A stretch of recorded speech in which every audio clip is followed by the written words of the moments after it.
Sure,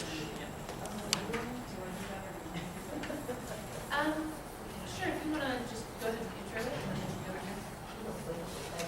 it. So one item of business is that our board, which has 7 positions, although one of them's vacant,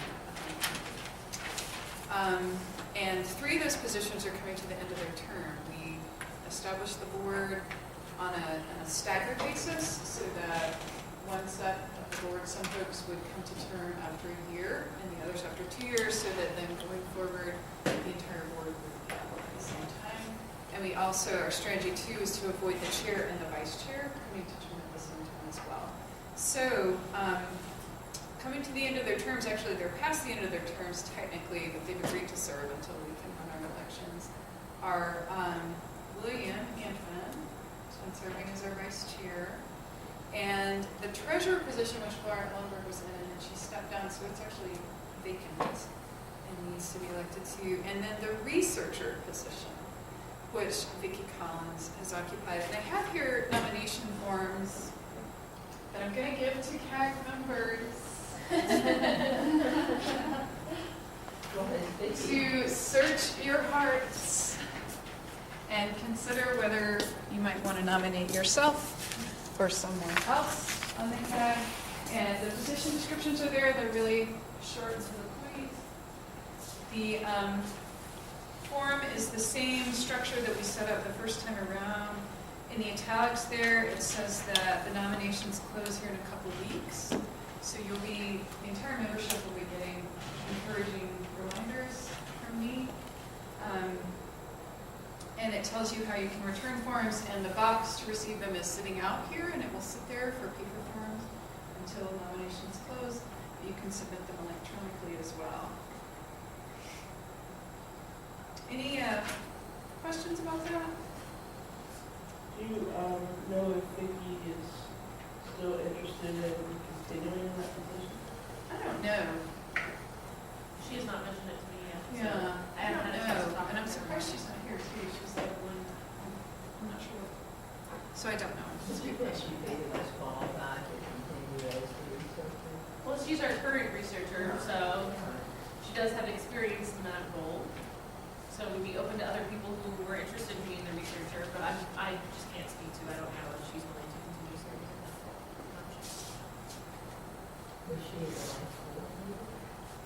Yes. Yes.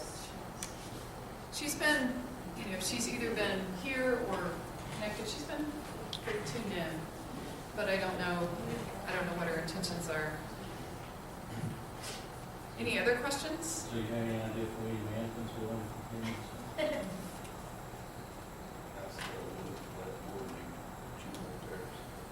I'm catching. Yeah, we had a discussion, we need to cut out something we can do. Yeah, we got to put into work. I feel like a new vice president, we come. Well, they already started. We do. Or it would be good to have somebody who's interested in the treasurer position, particularly that one's been vacant for a little while now, and we are interested in moving forward potentially to get 501c3 status as the official, so that would be something that person would be sort of leading the charge on, and that would allow us to have the potential to write grants or for funding in other ways. And so that's one of the first steps that we would need in terms of moving forward in that process. So that's something we would be interested in having somebody fill that position.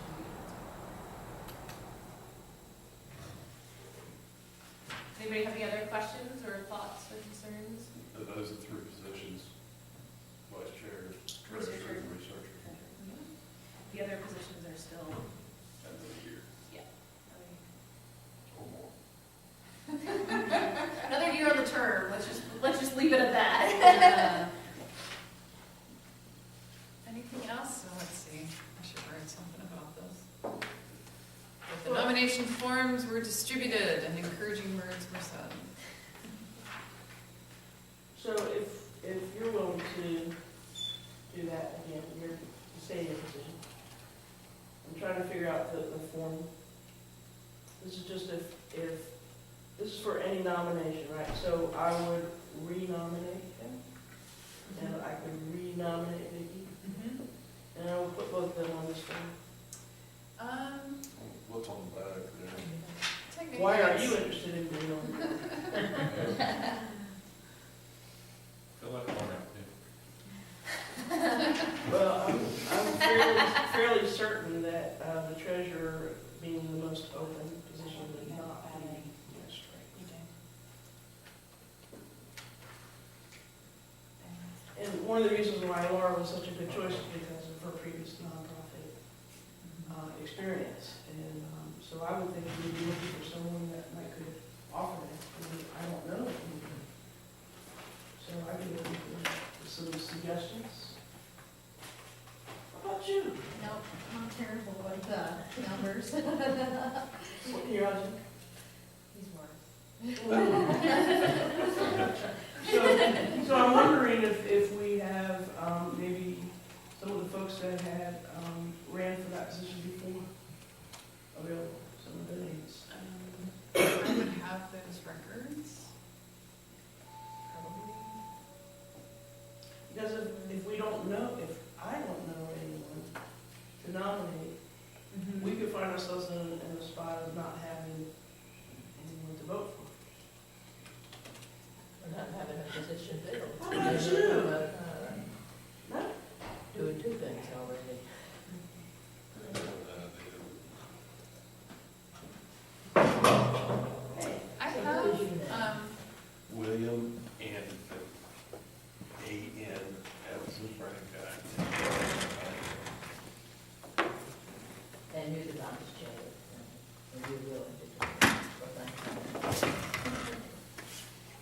Hasn't been too taxing. So you don't need to be nominated for your. I think somebody's gonna take care of it. I think whatever it's doing. so there's a nominee. You want to introduce yourself? So- Oh, well, Yep. I'm John Hager. We know who you are, but Yeah. say who you are. Interested to know how the state of North Carolina can help your efforts. Thank you for being Yeah. here, Well, Representative Thank you for keeping Ager. this going. Yeah, Yeah. we appreciate People are you calling being- me honorable, but I'm not sure I deserve it yet. Take it while it lasts. Yeah, exactly. Right. Well, we expect you to earn it. I know, I do too. Exactly my attitude. Thank you so much for Yeah, coming, thank you for coming. and congratulations. Thank you. So we're talking about the fact that 3 of our lower board positions are going vacant, and at least one of the current occupants has expressed willingness to be renominated, which is cool. I do have a list of all the prior nominations for all the different folks. You know, some of whom haven't stayed that active with us, but others have. So, I don't know, Well, I would like to request those names. you want them right now? I sure do. Well, John Ager Sure, was you one. could be a good Oh. treasurer. I'm not gonna be around much. William Anfin, Vicki Collins, Julie Considine, who has remained a member but has not been to meetings lately, but she was initially on the board. Laura Ellenberg, myself, Jessa, Bill McCollum, Grant Millen, Jerry Bryce, Mark Santos, Tolman, I don't know who that is. Whoever it is, they haven't stayed active Well, with is us. it Mark Santos? Mark's, he's, Mark is currently the public outreach person, and unfortunately, he has to work tonight. So he's working this But he wanted, well, he's not up. He's not up for election. But he couldn't hold two positions. He's my husband, so I can say I doubt he would be wanting to hold 2 positions, and I will stand by the worse with numbers than I am. And I am not, I have been treasurer in other groups, but unless somebody wanted to take over chair and I could move to treasurer, I will not hold both positions. But I have been treasurer for other groups. So if And somebody had a apply for burning the- desire to be chair and wanted to take that, I have done treasurer, if that was something that could solve the problem. And your position continues for another Another year. year. And that would be the same for you and for you, and for Mark. And for Mark, yeah. So we did stagger that intentionally with the idea, as Amy mentioned, that we didn't want everybody going up for election at one time and having a brand new board who was trying to find their sort of sea legs as they all came on, and we intentionally staggered some of them, like the chair and the vice chair, so that if the chair was new, the vice chair had an idea of what had been going on and vice versa. Well, so far the names that you've given, you all are holding the positions. Mostly. John is not available, and that left Julia and Grant. Julian Grant, Don Yelton also was in that first round of nominees, and Melanie Wilder as well. Yes.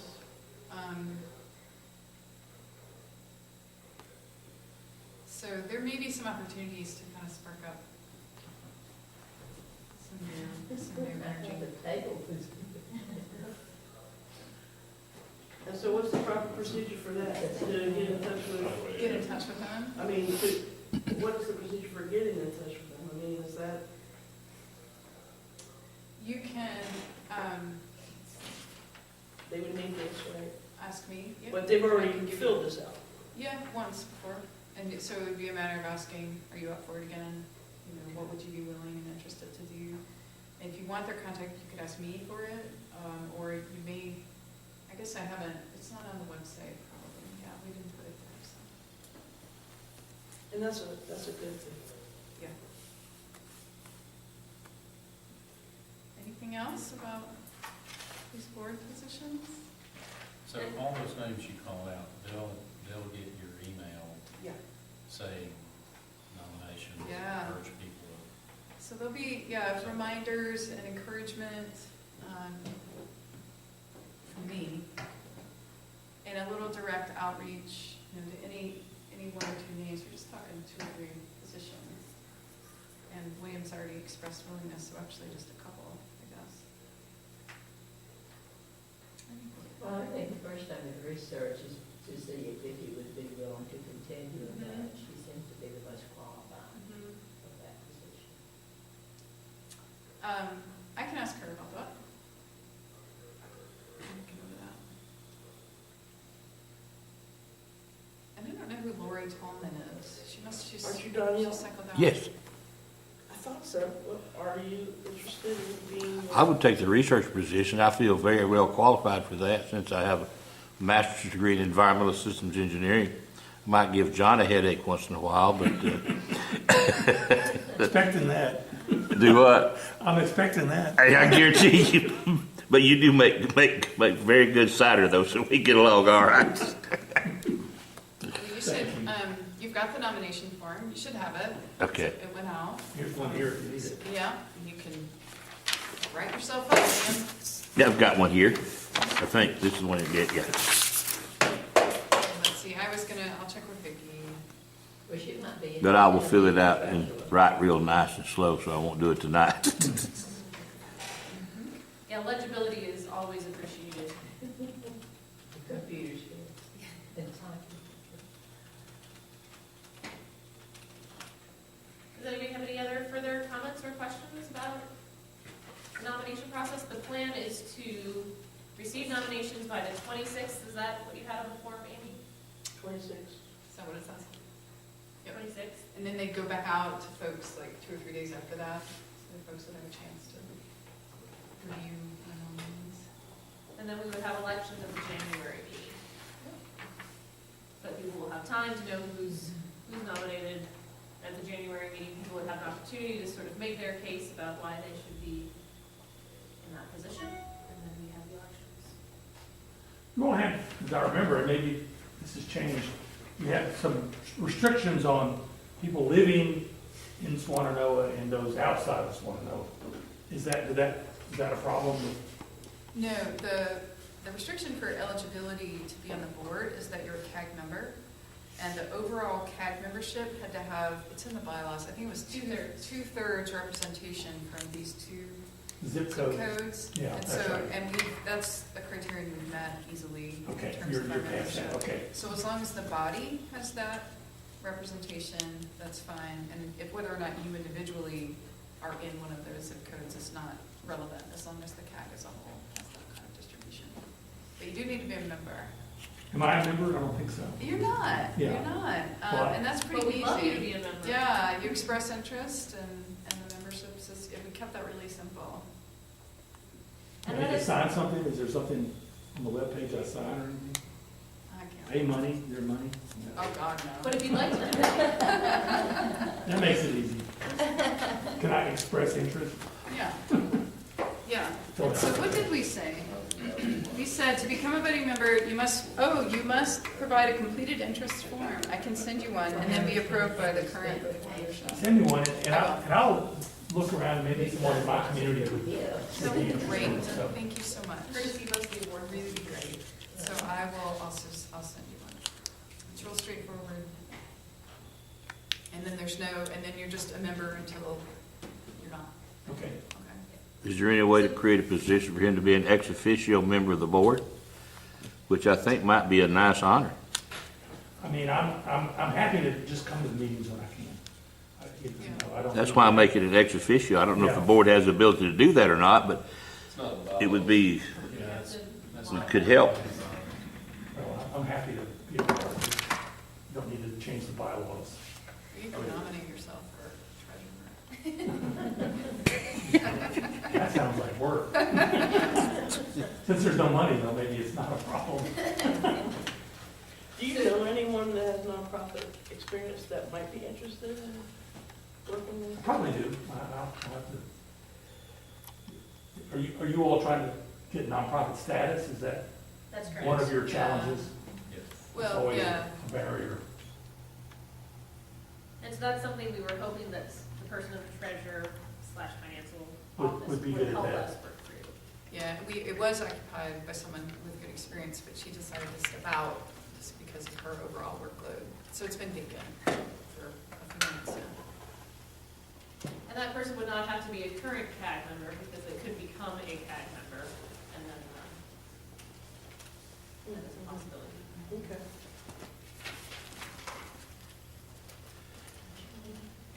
I really, I mean, besides the fact that I really would not be the best applicant for something like that. When I retire, I'll learn something like that. That just seems like for something that's important. You know, you could link to a already existing 501c that had some sort of similar, Oh, you know, I don't know what that might be. Maybe the alliance, although most certainly the name True Mountain True. Mountain Or something. True. I mean, that, because the 501c3 process is onerous and slow and, you know, usually costs a couple $1,000 if you hire a lawyer to do it. So, you know, if there's someone you could link with, you know, besides them, I can't think who else. One potential option, I would have to explore this, but I sit on the global board for the Society for Conservation Biology, which is an international organization, but it also has 501c3 status here in the States. And we're a little bit out of their wheelhouse, but we're still within the environmental health and conservation area. And so there's a remote possibility that I could pull some strings, and if we needed to fall under their 501c3 status. But I do think, to a certain extent, it would be useful for us to have our own 501c3 Yeah, it would be, status. that'd be the best. In a pinch, we could potentially do some workarounds, but I would prefer if we could actually have our own. And sometimes you can do it temporarily, and then Right. when you get it, you can, Leave the nest. yeah.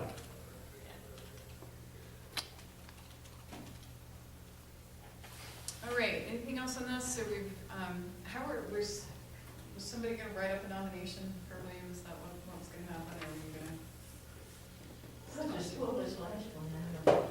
Well, that's what I was saying. If all we need to do is put this form in the box, do I put, CAG member, my name, nominate William Anthony, or vice chair? Then that's done. Consider yourself nominated. Congratulations. And I'm gonna check with Vicki. Anyone here who's a member, or is gonna become a member, is welcome to nominate themselves, or some other member. And you're also, as we said, welcome to nominate somebody who would be willing to become Yeah, a member. yeah, that's really worth thinking about. Somebody who's been watching and just hasn't felt like jumping in. Anything else on this? We all meet once a month, more or less. It's been a little less, it's been more like every other month lately. And then actually our bylaws suggest quarterly meetings, and that may be a pattern we're going to settle into. We haven't quite done that yet. It's partly in response to the process that we're about to start talking Mhm. with, and so sometimes we need to meet more frequently, but there may be whole periods of time, maybe 3 or 4 months at a time, when we don't really need to. Okay. So that seems like a fairly good segue. One of the main reasons we're here today is to do nominations, which are very important so that we can have an election, but also because we have received official comments from the EPA on our comments to the EPA on the draft RI. So it's a little bit of a back and forth, but we have received comments back. There are hard copies of those floating around. So that's one of the There's some documents here. that's floating around. They were also, they're on the website, correct, Amy? Yes, I think, yeah. Okay, I'm pretty sure that Mark put them on. And then they were also sent out to the member list with an email announcement. So you've had access to them for a while, but here's a hard copy for you to cherish and keep forever, I'm sure. Put in your memento box. But we're here, and John is here to help us go through some of these comments. And if we have any questions or concerns about these comments, I know Amy had some questions that she and I had talked about. But we wanted to open it up to any questions. And John, do you want to say anything? I know you said you didn't have a sort of formal presentation. Do you want to have a prelude to this to sort of give us our footing on where we are in the process? Could you give us a little bit of that? I can do that. Right now, the draft RI has been revised by the responsible parties. We have Sharon Toms has completed her review of the ecological risk assessment. I have not shared comments with the PRPs yet. She has identified some areas of concern on the site. Tim is still working on the human health side. As you remember, it is about 1,000+ pages, the human health risk assessment with all data and all the tables associated with it. He's promised me he'll get his review done before Christmas. Basically what he has conveyed to me is it looks good. He's just making sure all the T's are crossed and the I's are dotted. So what the PRPs have come back with as a revised document looks good to him. So once we get those comments back to them, to the PRPs, we'll give them a thumbs up to go ahead and finalize the remedial investigation report. We just had a conference call today, EPA with the PRPs and all the consultants on the feasibility study part of the process. As hopefully you may or may not know, there's 4 pilot studies going on now. They are in the process of starting the 5th one. They hope to have all the injectants injected into the subsurface by end of this year, and that's in the back valley downgrading of the acid pit area. And that will be starting the 5th and I guess you can say the final pilot study. And all 5 of those are bioremediation. They're all bioremediation, meaning that they are injecting chemicals that will either promote bacteria growing, control the pH of the groundwater, and in 1 or 2 areas they may have injected some additional bacteria that are known to degrade chlorinated solids. So those are ongoing. One of the things we talked, I have a list of anticipated due dates for reports and whatnot that I would like to share with you. Talking about future meetings, so we can go when we get into that phase. But if you want to focus on the RI right now, we can do that. Great. Thank you very much. So, does anybody have some questions to start us off with? I do. I went through the document and had questions along the way. So just going and starting in order. Sounds good to me. Why not? So this is on page 2 of the document. And the CAG's question was requesting evaluation of risks arising from the interactions of chemicals of concern. I have a stick bug right here on this. All right, I'll just set it free. Yeah. I am if I can get it. Okay. What am I thinking of? Very sorry that we It's like year-round stink bug season. And we were specifically requesting some thought around, because we knew Tim Fredericks had explained to us that our approach to that is that they kind of add the risks, some risks, and our response was that seemed, that didn't make a whole lot of sense, because our sense was that interactions could generate different kinds of risks that might not be anticipated, might generate novel compounds. So the response, as I understand it, is that we are asking of the PRPs, you, EPA, on behalf of people, to use the dose risk additivity method, and that that's consistent with your standards, right? And I think, Station 6 possible structure fire, 701. I guess I just want it to be said. And One Wilson College, Debris Gym, What? That was DeVries. 35 things. Debris Hall, smell of electrical and smoke in the basement locker room. Station 6 possible structure fire, 7011 Wilson Road, 1 Wilson College, Debris Gym, caller advised, smell of electrical and smoke in the basement locker room. Cross streets, lower College Road, upper College Road, 190627.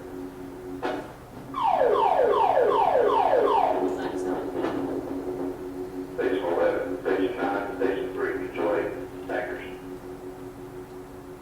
1 Wilson Road.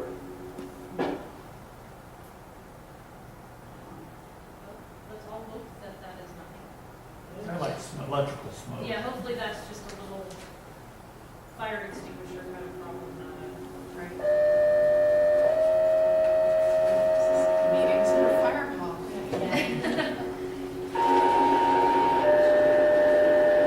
Apparently he's still using AOL from the sounds.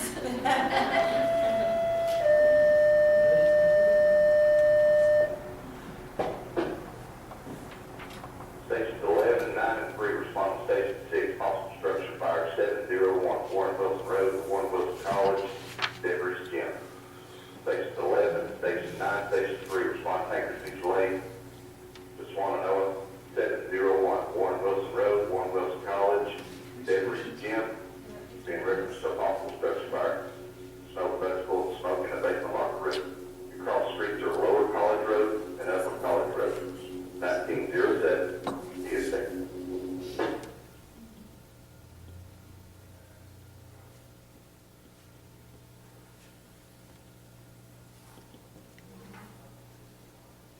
have to stay tuned, yeah, to that, yeah.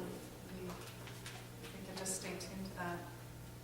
The gym of the campus is, the pool, I mean, is, it's gonna be closed anyway, so there's some structural, there's some structural issues in buildings, that's a little scary. It's an old building and the pool is, not thoroughly planned out. Chlorine in the air.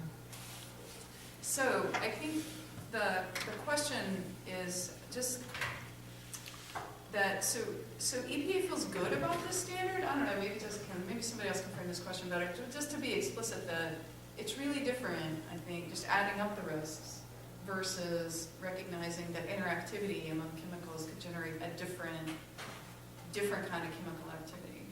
So why is this satisfactory? Why is this a satisfactory standard? Just approaching it additively instead of developing different models. Is it, you mentioned the complexity of the site? Is it that it's just not something we have standards for, or? We do not. We have a policy that kind of dictates how a risk assessment is done. And try to accommodate all those different types of chemicals and their interactions with each other. I mean, it's infinitesimal, as you all know.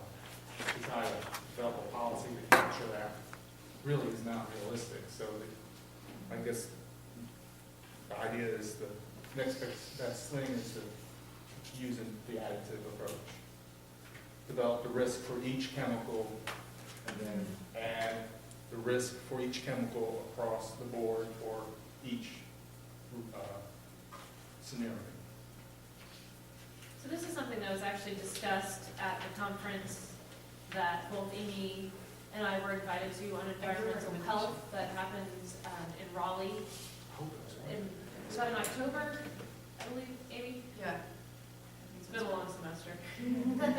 So a couple months ago, and so both Amy and I attended that meeting, and we were invited to attend as representatives of the CAD. And so that's the position in which we went as community members.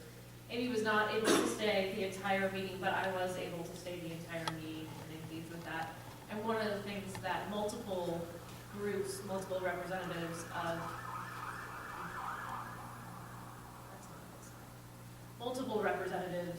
noted from different government agencies that this is one of the problems that people are seeing in the field of environmental health and in terms of risk assessment, is the complications of having interactions between so many numerous chemicals, and that currently the best possible solution seems to be the additive solution, but it was recognized at that meeting by experts that almost certainly the additive effects do not capture the entire risk, that there are interactions that happen that are very hard to predict, and so that it may be a future area that needs more research in terms of being able to quantify and figure out some of the risks that may be present when there are interaction factors.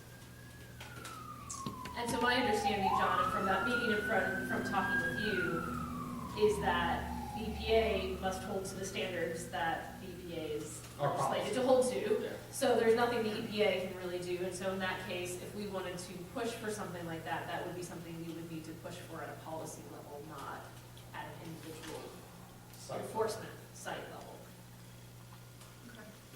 Does that make sense to folks? That wasn't so much that I thought, just so that we're clear about the reasoning. Because, you know, EPA, we try to be consistent across the country. I mean, we got 1,200 plus Superfund sites, so you can't take a different approach at each different site. I mean, that's impossible. That in itself makes the job difficult because each site has different biological characteristics which impact the behavior of the chemicals. So, you know, that shoe don't fit everybody everywhere. Correct. So you try to basically what EPA did is try to capture or create an umbrella that would do the best That you can. that science has right now.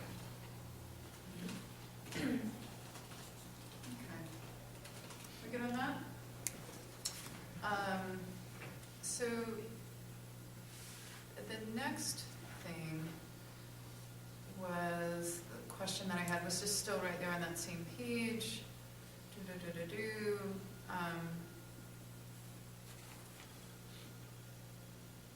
Oh, this was really just a small thing. I think we knew because we'd gotten a note that you'd shut down the pump and treat. Is it shut down, or that Altamont had shut down the pump and treat? Is it shut down everywhere on the site at the moment? Both extraction systems in the front valley and the back valley are shut down. And that was at the end of September. And I was just wondering, was there supposed to be public notice of that? Or were you relying on us to communicate that? Where does that sit? What do you think? I guess why share the information with you folks? That's what I thought. Assuming, or not assuming, but I thought you guys would be able to share that with at least the folks who are interested in the site. Yeah. And I don't know that it's a big deal necessarily, but I wanted to just mention that and raise that for us. And that's something, I don't know, what are people's reactions to that? It's good that we know you, because we did. You sent them to Bill, he sent it to us. I was aware of it. And it occurred to me as I was reading this, should there have been notice in the paper? Probably not. We've been I don't know. putting things up on the website, so anyone who's interested can look, but, Yeah. What was the rationale for stopping the pump and treat? Hang on just a So I second. think there are There's two, one. so I think there are two things that come to my mind out of that. One is, we probably need to be more clear with EPA and DENR when there's something that we think needs to be communicated to the public in a way other than just throwing the information out there or relying on us to do it. So we probably owe them a more direct response to say, hey, we think this is a big enough deal that you guys ought to consider putting out some communication. And then for us,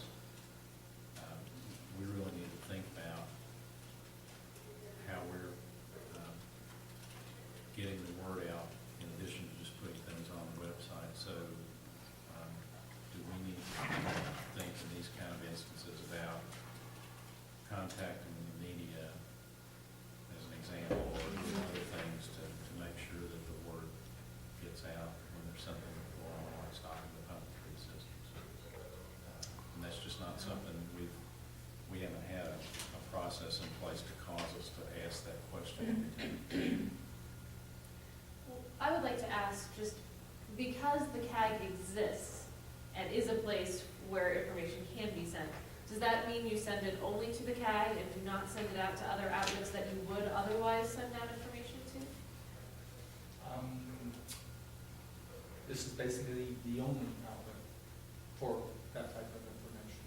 So if the CAG didn't exist, what would you do with that information? Nothing? No. Okay. So it's not something that needs to be reported No. in any way, so it's more of a courtesy that you're letting us know about But I this. think the other answer to Jess's question, you correct me if I'm wrong. If there were something that your processes would have you put out a news release or do something else with, you wouldn't change any of that because of the existence of the CAG. You would just do whatever the EPA, the normal EPA processes would have. Correct. Like a 5-year It's report, part- public meeting. It's just Our that this next- pump and treat didn't fall under any. Correct. Our next really required communication to the public as a whole will be following the feasibility study, where EPA finally selects what we think is the preferred alternative, present that in a proposed plan, and have a proposed plan meeting. And that's really my only next public commitment. That makes sense. Are you sort of asking them to be the link to the community, to the media, or do you care? I mean, if you think it's important enough to do a news story about it, then maybe that's something you all should admit with. It also gives you some credibility. Wouldn't be a bad idea if you think it furthers your goals. Yeah, so that's something we'll have to. Yeah, we can talk about it. I think specifically with cessation of the pump and treat, my inclination is not to make a big news story about it, because I think it could be sort of a flashpoint, and folks wouldn't understand the context. And Don asked, why has this been done? And I'd like for you to answer that in just a minute. But, so that's my initial, like, I don't Yeah, know. so- so I think it would trigger the wrong kind of reaction. Yeah, contacting the media, the newspaper, whoever, was an example. I mean, there's other things we could think about doing too. Right. Sending out emails, Right. having a contact with organizations like the fans group, to have them put something in their news. So there's a menu of options that we could think about. And I agree with you, contacting the media wouldn't be the one you'd use every time. But just the notion that we'll have to think more about, do we take action on these kinds of things to communicate more broadly, and if so, what is it? Can I just ask one other question on this, and then you should answer Don's question? Would it be, because pump and treat has been the remediation strategy, would it be practice to notify the abutters that you've to notify the abutters that we've suspended our remediation strategy for the moment, or is it? In the sense that there's no risk associated with it? No. No. Okay. You want to answer Don's question? Why do Well, we turn? and I Why do we think- turn And I around? think the other piece, John, and I don't want to put words in your mouth,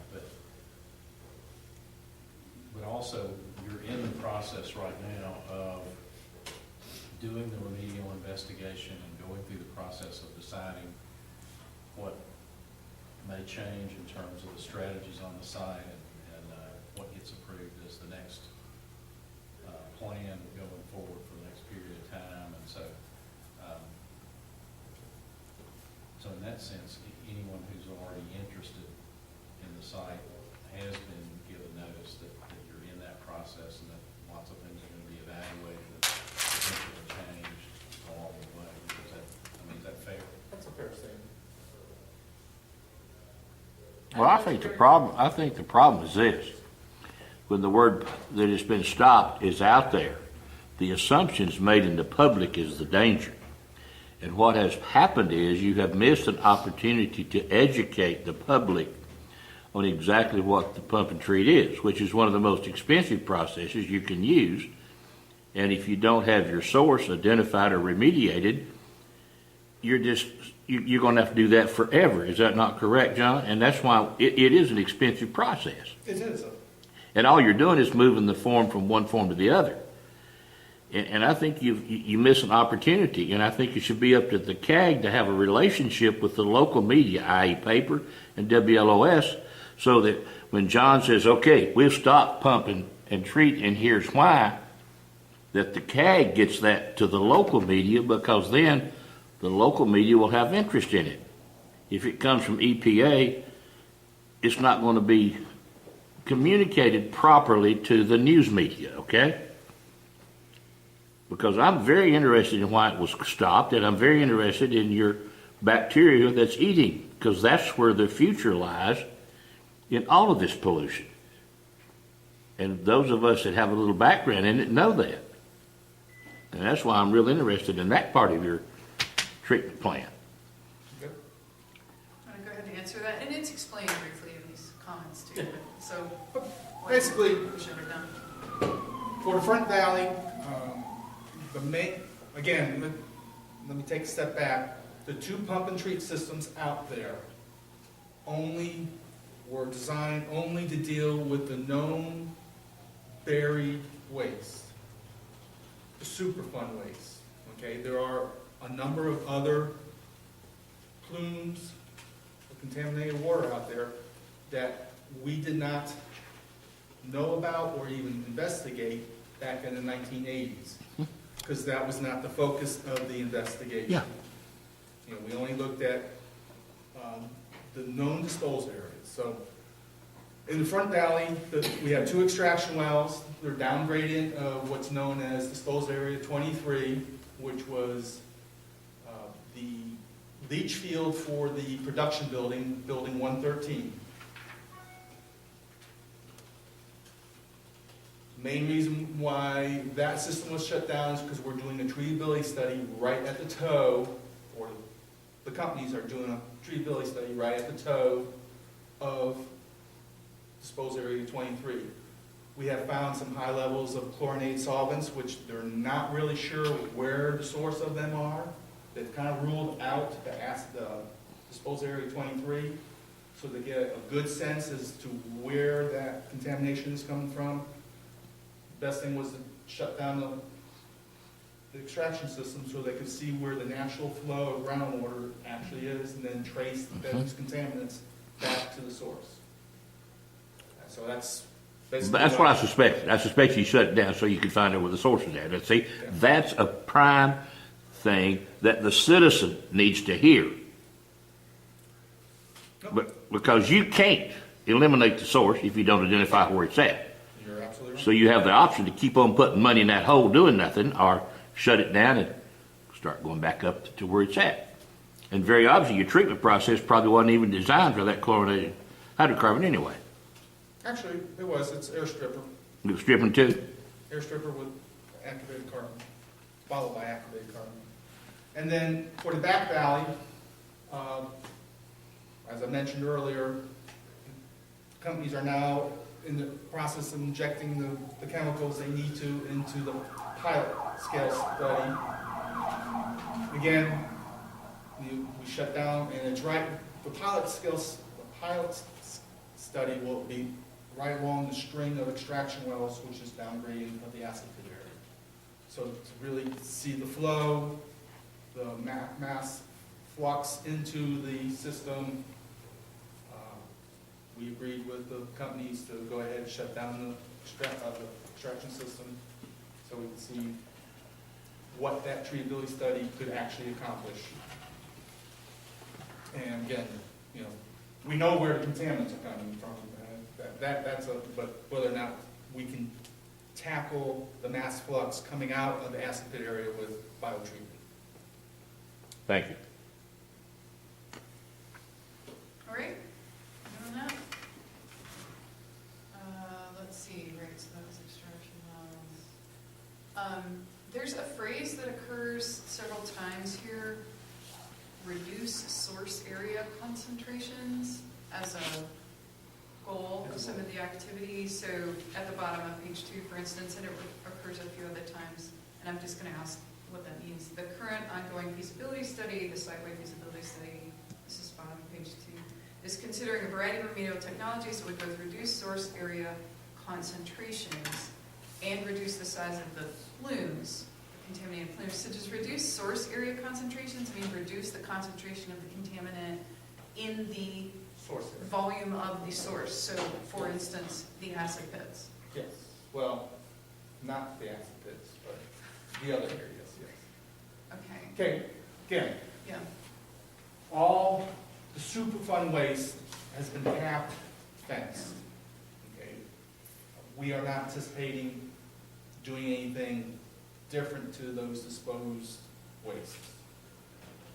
You know, as part of this whole process of the site-wide remedial investigation, you know, they had, I should say, 150, 160 buildings out there. They went through each building, identified which buildings could have been the source of contamination. They had a sump, what processes went on in that building. They did all that history as prior to the RI, whereas in the preparation of writing the work plan to do the remedial investigation. So they basically identified what potentially could have been additional sources that, again, the first remedial investigation did not even look at. And I think it was, Amy, you might help me on this one, 24? 45. 45?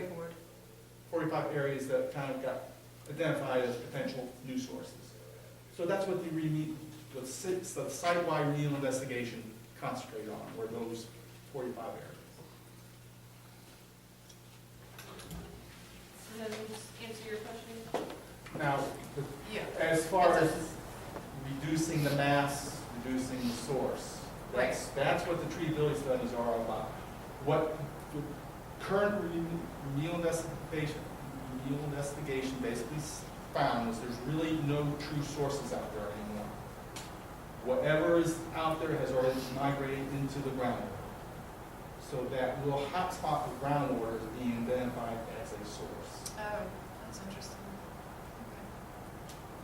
There may be some residual up in the capillary zone where the groundwater goes up and down with seasons. But basically, other than the tanks that have been removed, there's really no source out there that hasn't already migrated into the groundwater. So the sources we're talking about are hot areas of groundwater contamination. Is that with the exception of the acid pits? Is the acid pit still an area where there is a source above the groundwater? Yes. Just to clarify, to make sure that I'm thinking about it. So yeah, I think it'd be helpful to understand, maybe have a clearer explanation of, so how are you viewing disposal area 23 in the acid pit area? In terms of what you just said, it sounds like from your answer a minute ago and then what you said just now about the hot spots in the groundwater, it sounds like now you're really differentiating between two different situations. One where you have disposal area 23 in the acid pit area where you know there are significant volumes and concentrations of material in a certain area. And you have to think about what we do about that going forward. And then these other areas that you characterized where it's more, there was something there, it's gone into groundwater, now we have this stuff in the groundwater,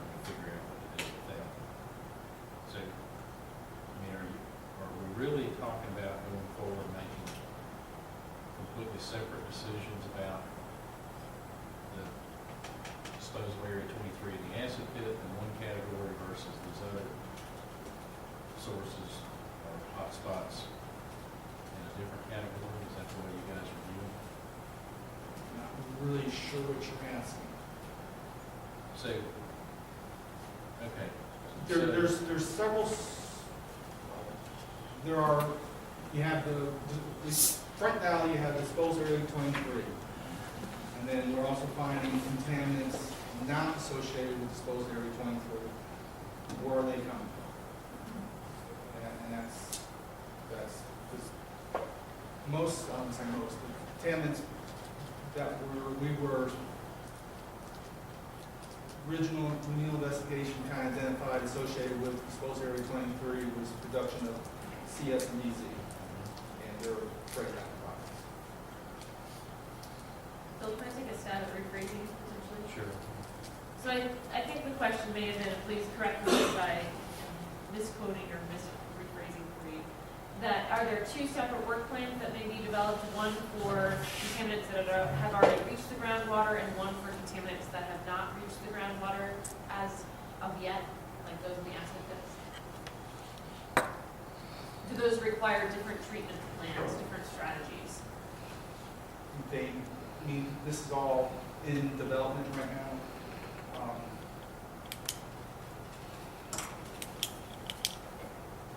Again, I'll go back. Right now, we're not envisioning going after any waste that's already capped. So what's been capped will probably remain in place. And continue to be a source of contamination? Be a continuing source of contamination. And why has the decision been made to not attempt any remediation to the actual source in that case? Well, for the acid pit, it's one of the costs. And I think where I believe the companies are headed is a very sound, green form of remediation. Yes, it does not remove the waste. I think Halliburton has accepted that they're going to be owning that property for infinite. So if it does not remove the waste, what is the target of that remediation process then? What would be the end goal? How would we know if the remediation was working? Basically to reduce the mass flux leaving the disposal areas and bringing the existing plume back towards the sources. Okay, so is it correct to categorize it as the EPA at this point does not have a goal of trying to actually completely eliminate that source, but rather to reduce the contamination that's leaving from that source area?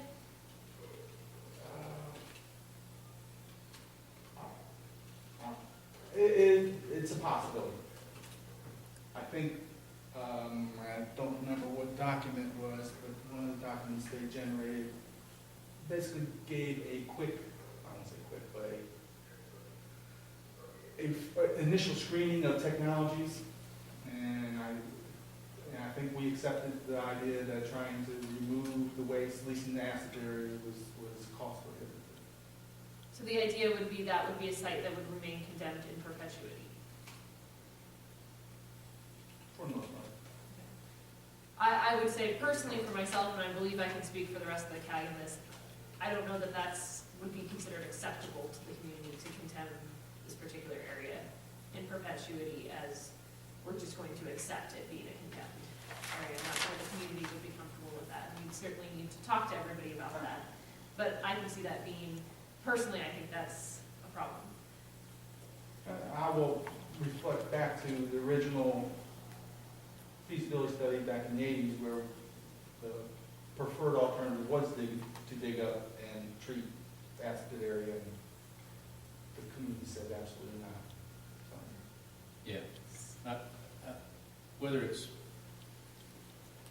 was a correct interpretation or not, I think difficulty is that a number of folks in the community have gotten the impression over time that, yeah, we weren't just going to go in there with bulldozers and backhoes and dig everything up, but that there was a notion that over time, what's in there is gonna leak out, and when pump and treat was the primary strategy, what's in those areas is going to leak out, it's gonna be pumped and treated, and at some point, then it goes away. You know, what's in the acid pit, everything eventually flows out, gets treated, and you reach a state somewhere along the line that it's essentially gone.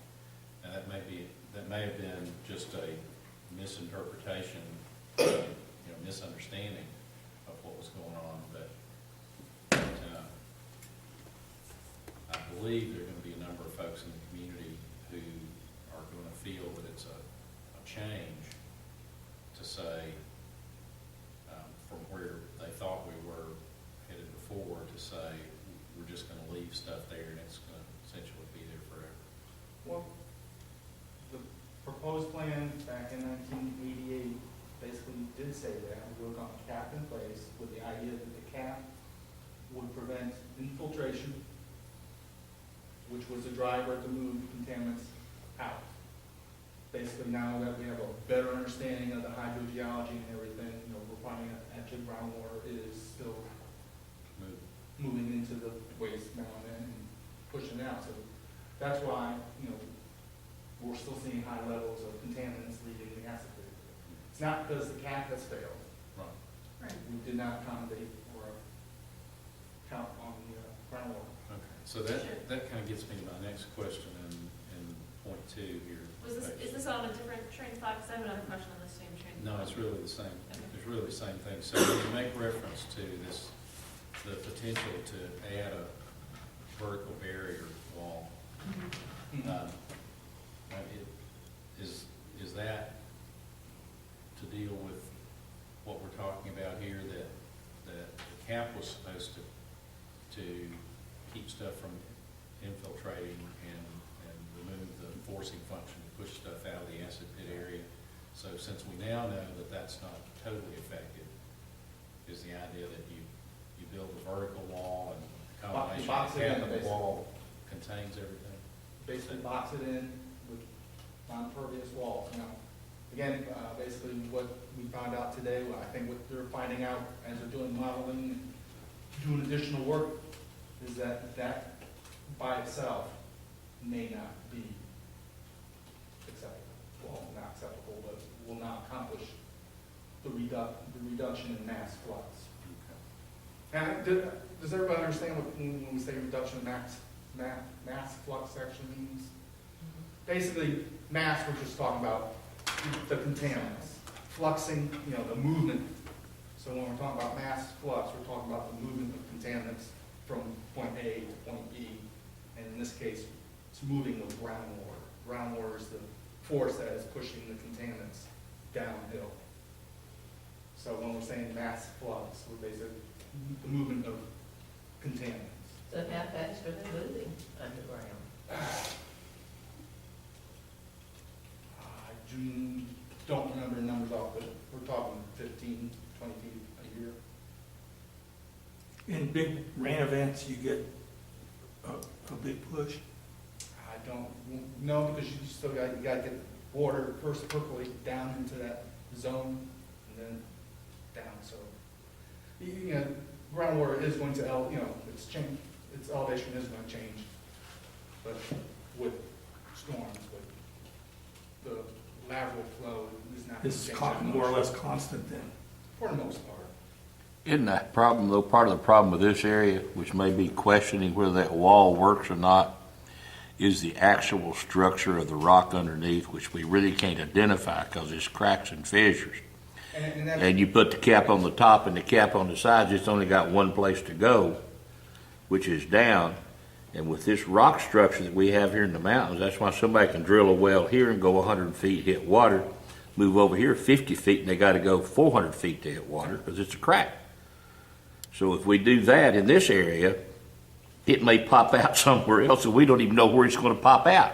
And just, to add to that, what they found, because they did 18 soil borings around the acid period, what they found is towards the top, they hit or encountered bedrock 10, 15 feet below ground. Towards the bottom, it's below or more than 100 foot below ground. So, A lot of variability. A lot of variability, and to get a wall to work, you really have to tie it into competent bedrock. Which in itself is still fractured. So there we got a real problem. And I won't argue that, it's not as fractured as the weather part of the Yeah. bedrock, but it's still got fractures. Yeah. I have a process question, because you referred back several times to the 1980s, or the draft, or the RI feasibility study in the 1980s, and that was agreed upon at that time as the appropriate measures to take for the site. My curiosity about that is now we're in 2014, we're evaluating another RI, another feasibility study. The science has certainly advanced since the late 80s. Community has changed to a certain extent since the late 80s. Is the EPA's position that we are bound by the RI from the late 80s and thus could not go back and look at some of the same? No, like I said, they did do a screening of initial alternatives or remediation alternatives, and I forgot what document that is in. And basically, from there, they focused on what were the best potential technologies from there. And EPA and the state have kind of concurred with that approach. Okay, and so, but what you're saying at this point is that the major barrier to removing the actual source of the contaminants, and for example, the acid pits, is that it would be a significant cost. You've mentioned a couple times that it's a cost barrier. And so basically that's a reluctance to charge Halliburton for, my understanding is that Halliburton would be the ones responsible for the cost, not the EPA, not the federal government, not the state government, but the PRBs. And so, can you explain a little bit to us how the EPA makes a decision that it's too expensive for them to be required to do this? As part of the feasibility study, we have 9 criteria that we evaluate all the remedies based. Basically, the feasibility study, you start with the entire universe of technologies. And through a process of evaluations, you narrow that technology down to a handful, if not, a dozen. And then you try to combine those type technologies into remedies. So you might have a couple technologies together that make a remedy. And you can combine another couple of technologies to make another remedy. So at the end of the feasibility study, we'll have 5, 6, 7 remedies that include a number of different types of technologies. Those are evaluated against what we call the 9 criteria.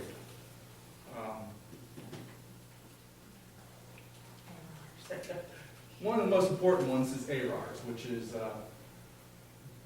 will it protect applicable and regulatory, will it clean up the site to federal and state criteria? Groundwater, state has its 2L standards, its groundwater standards. EPA, we use our MCLs, drinking water standards, as cleanup numbers for the groundwater. The state does have soil cleanup numbers, EPA does not, so we probably refer to the state cleanup numbers for soils if we did some type of soil cleanup. Same for groundwater, for surface water and sediment. Those would be our ARRs. We have to clean up to those criteria. Cost is another one. Implementability is another one. State public acceptance are 2 of them.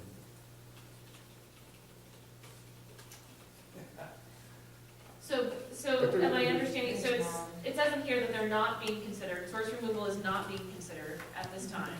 That's what it states in this document in your response to us. And what I've heard you say verbally is that that's because of the cost. Of all the 9 criteria, the reasons that that one is not considered acceptable is because of the cost. Well, there's probably implementability in there as well. Or constructability as well. There's other issues, but cost is a big. What's the estimated cost? I think it was 120 million. That's a big number. That is a big number. I wonder what the estimated revenues are for Halliburton over the past 5 years, because I bet it's a significantly larger number than that cost. So I'm curious where you draw that line and how you make that decision that it's too much is that decided on by the EPA? Is that part of, because it's my understanding that the feasibility study is done by contractors that have been hired by the PRPs? By the companies, yes. Okay, so the contractors hired by the PRPs are making an assessment that it would cost too much to the PRPs to do a source report. And, That seems like a little bit of a conflict of interest. Is okay, all well, I'm but what getting is the goal of Superfund? Is to reduce risk. And there's other technologies, alternatives that will achieve the same thing without spending as much money. at. And by achieving the same thing, are you talking about removing the source of the contamination or just containing it? Reducing risk. Superfund is a risk-based process. If there's no risk, there's no cleanup. Even if you got tons of waste out there, if there's no risk, there's no cleanup. But if it's getting into the groundwater, it's another very big risk. There is a risk out there. I've been saying, I'm just saying, if there was no risk, there's no cleanup, even if we know there's contaminants out there. But if there is no risk to either the environment or to human health, we are prohibited from doing or initiating a cleanup. I mean, that's, So what Rules we have happens to if live you by. prove there is a risk? but there is risk. And at Allow Superfund sites, what we do to show that there's a risk is we go into the future. What if this property is developed as a residential area and somebody puts a well in there? Now there's risk. Yes, there's future risk. I guess I'm confused still about, wouldn't there be future risk if somebody wanted to develop on the area with the acid pits that is not going to be? Oh, no. So why wouldn't that future risk be a motivation to remove the source contamination? Because one of the other, another component of the remedy will be what we call institutional controls, which they will put on the land, which will say you cannot build on this particular property.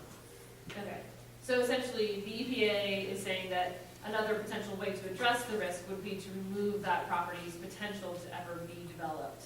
Yes. Okay, which seems to be, at least from my perspective, a fairly high cost to the community. Saying this land is now condemned and can no longer be used. Mhm. So that might be a problem that the community needs to consider, is do we find that acceptable in terms of, since you mentioned that public acceptance was one of the main criteria you also used. But can the public use private property? So, The you've got to developability, consider that as well. yeah, but the developability of a property impacts the value of property around it. Yes. That's, Which could impact the overall taxes and all that. economic viability of the valley.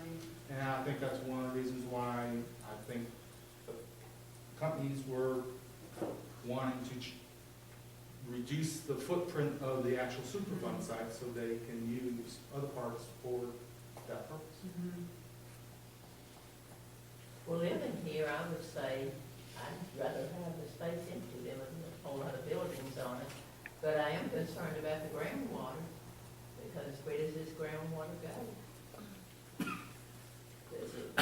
Do you know where the groundwater goes? Is there a risk it can leave the property? I guess that's,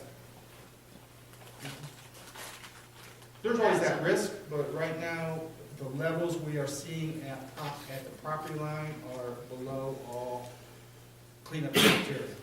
but there's a little contamination at the property lines. I'm trying to say yes. And how close is the closest plume where it does exceed the standards to that property boundary? At what point are we saying it would be 10 feet within 20?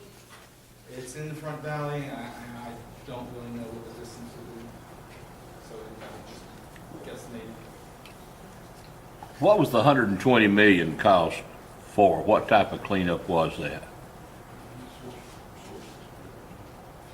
Pumping, Is that for the removal? acid It pits? was to remove the source and the acid, to dig up the acid pit area.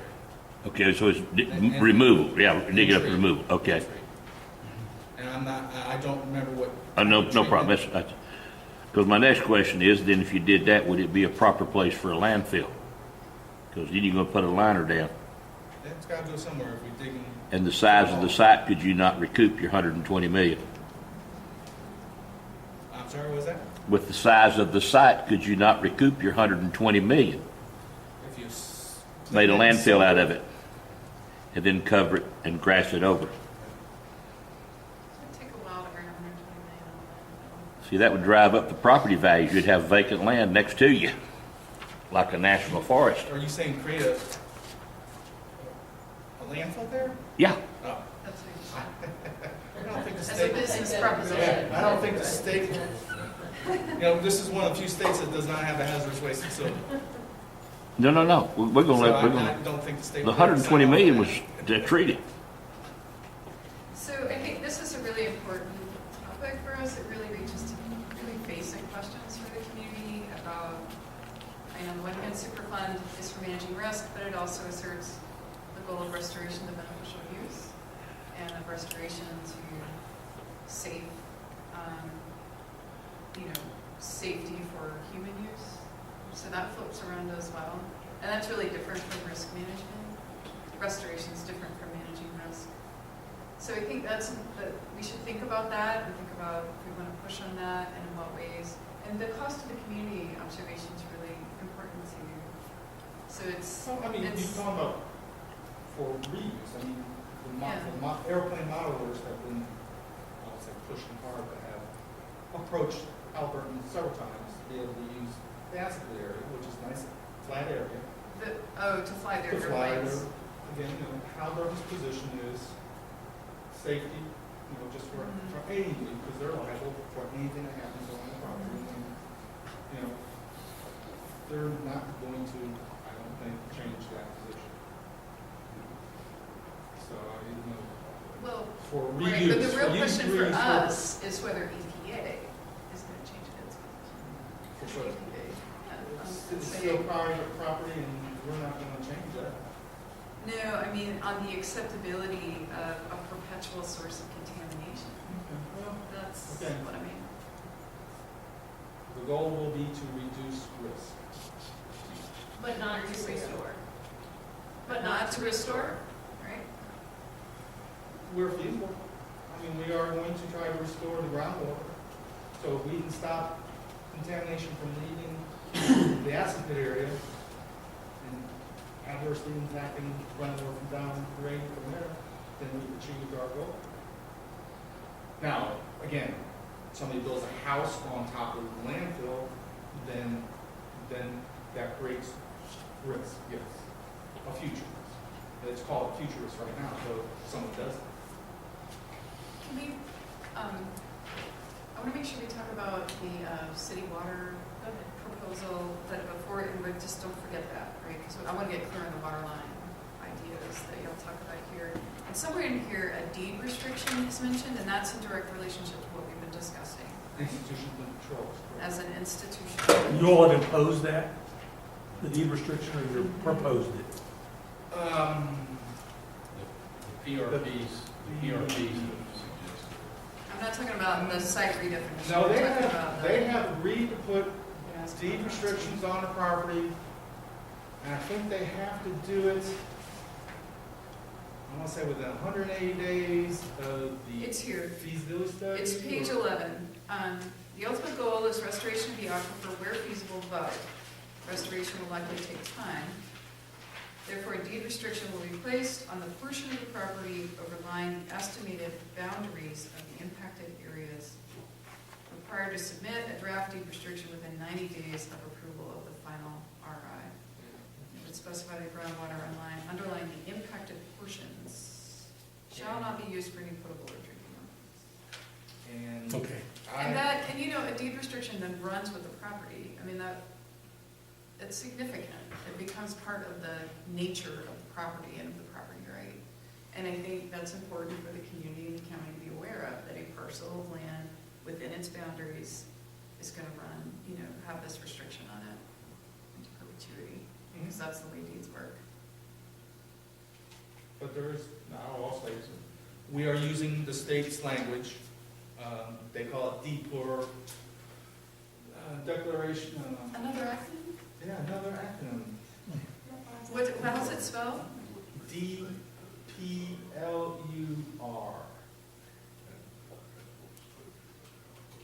Deepers. We are using the state's language for that. The companies have suggested some modifications to some of that language, which I think the state, and the EPA does not have the authority to enforce any deed restrictions. That's all on the state, so that's why we're using the state language. And it actually falls down to the county to enforce it. It could. It sure does. I know it does. It falls down to the county to enforce it. Register deed. But getting back to running with the property, there is language in that language where it can be those deed It could be lifted at some point, okay. with the that's good state's, to know. with the state's blessing. Yeah, okay, so we could ask, would Beth help us, could she help us with that, or is it somebody else in the state, this acronym and what's going on? We can do I it. can Dean- send, Dean or- you want me to It's send you the draft language? I would love that, Okay, yes, I'd be happy to thank you. send you with. How big is this deed restricted area? The impacted It'll portion. be somewhere between 500 to 700 acres. Wow. And so that 500 to 700 acres would be permanently deemed to Yeah. have groundwater that cannot be used for potable use, is that correct? So that's a very large area That to is accept pretty large. permanent.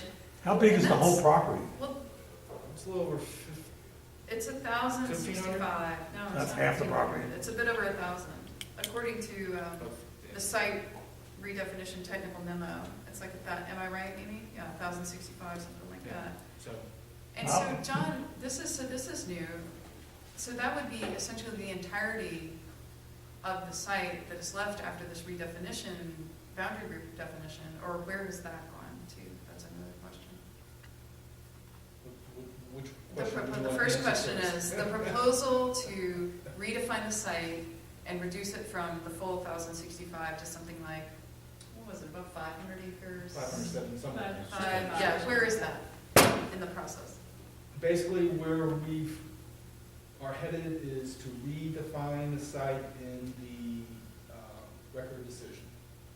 So, in the record decision, That's the final, which is the decision document the agency issues that states what the actual cleanup will be.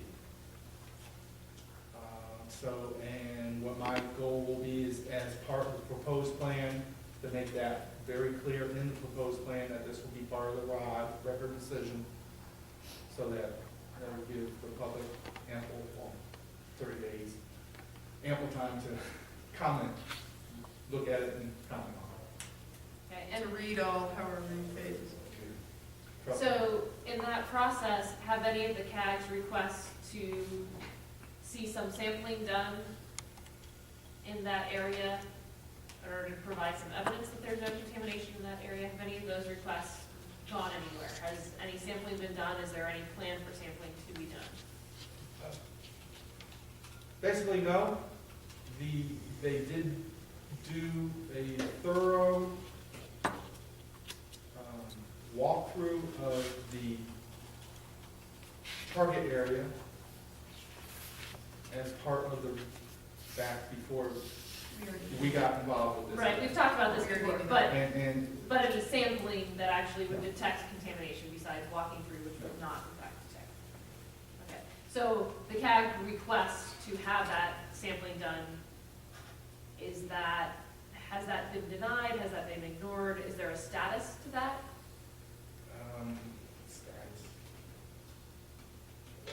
I have to say, I'm struggling to justify, one, where, two, how many.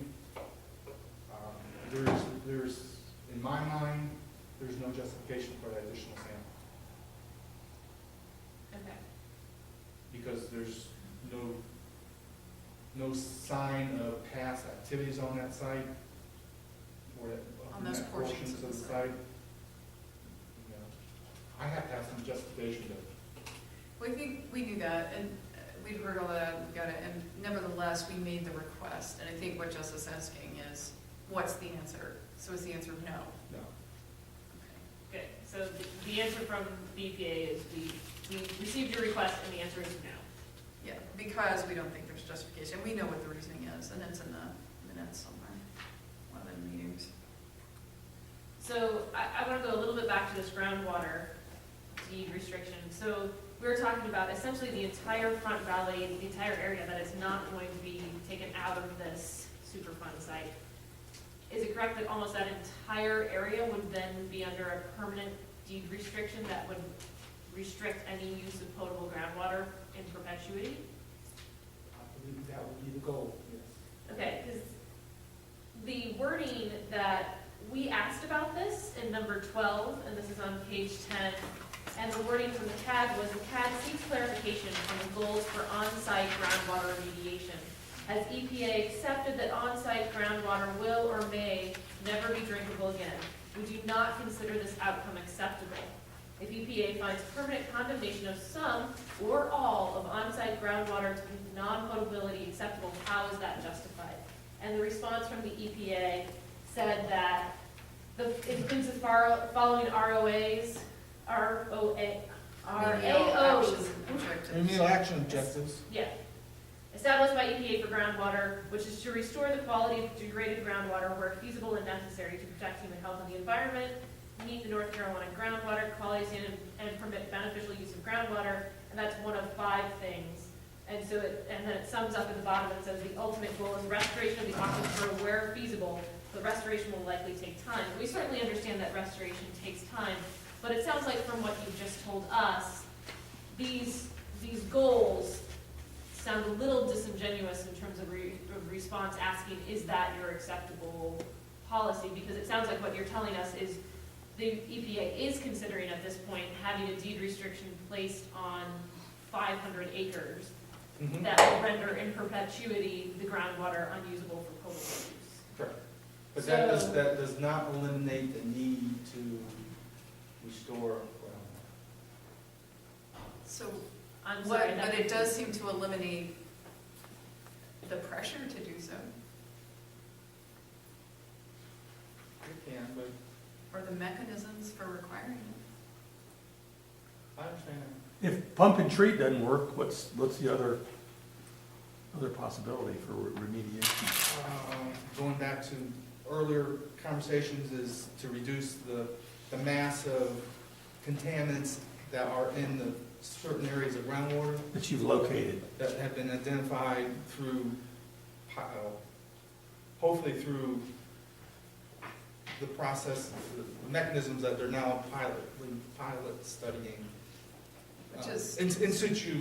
This is the bioremediation. bioremediation that we're In talking situ about. bioremediation. So There's breaking a down- possibility. Yeah, breaking it down biologically or chemically. So if you stop the source, eventually that plume is going to back up. Move to the area of lesser concentration. Not in this case, because it's flowing with groundwater, so you're not continually. But even the adding source. contaminants will go to the area of lesser concentration if you totally remove the source. That stops the movement of your plume.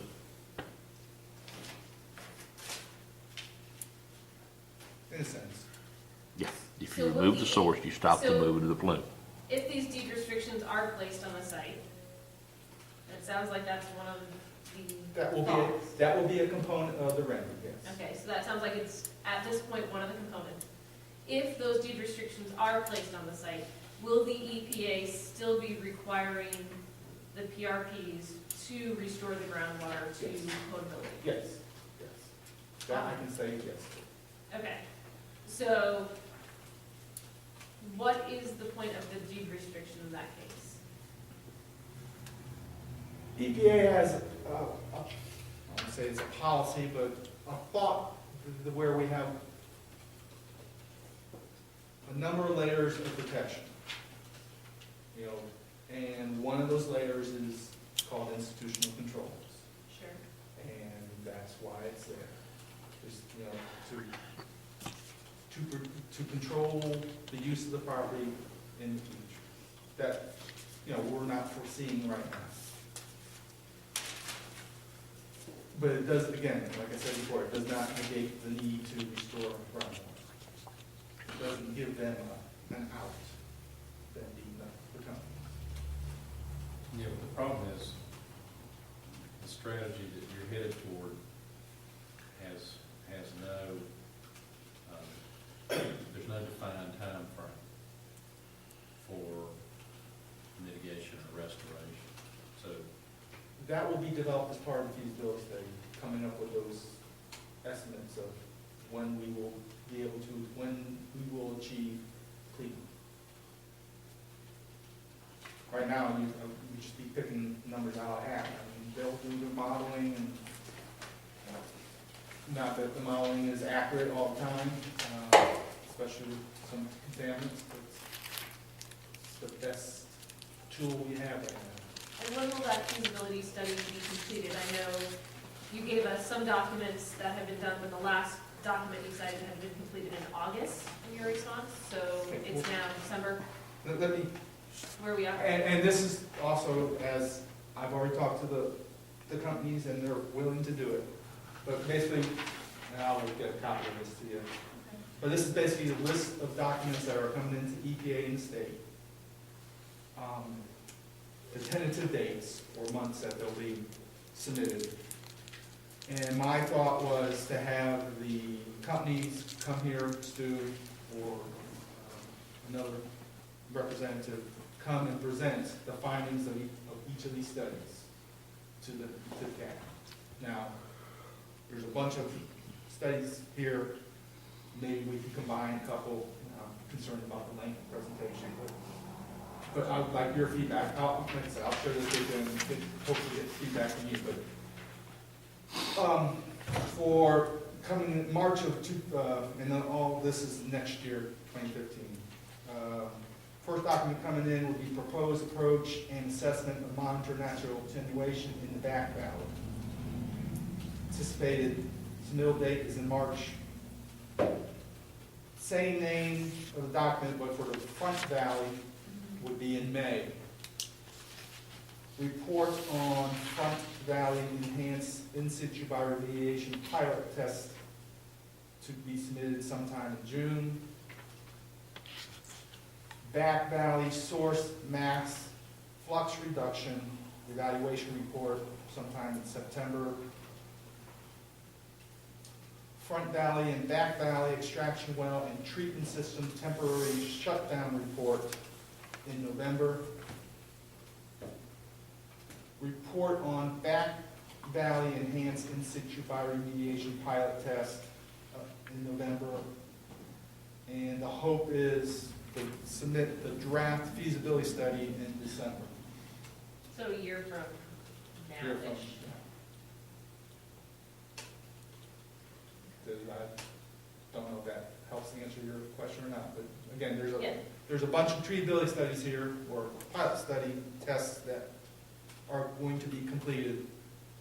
You know, one of the questions I have for you folks is, would you like a presentation for each of those, or maybe combine what you think may be combinable and have the companies present? But once you get to look at that and Right, sure, we need to look at that. a little bit, get your yeah. feedback. I mean, we'll obviously have to talk about that, but, you know, my concern is that it's,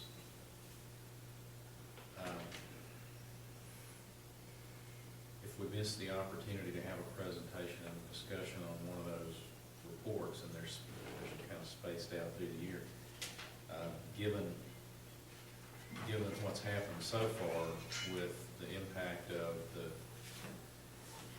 FSCT reports and the decisions that were made based on those,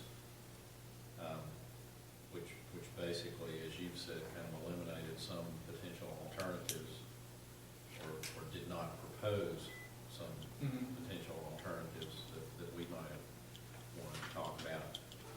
And I guess my concern is that we're going to miss an opportunity, and one of these reports is going to come out and draw some conclusions or make some assumptions that we might violently disagree with, and if we miss the opportunity to figure out that's going on early enough, then the train leaves the station, and, you know, we don't get to revisit that later. So that's a concern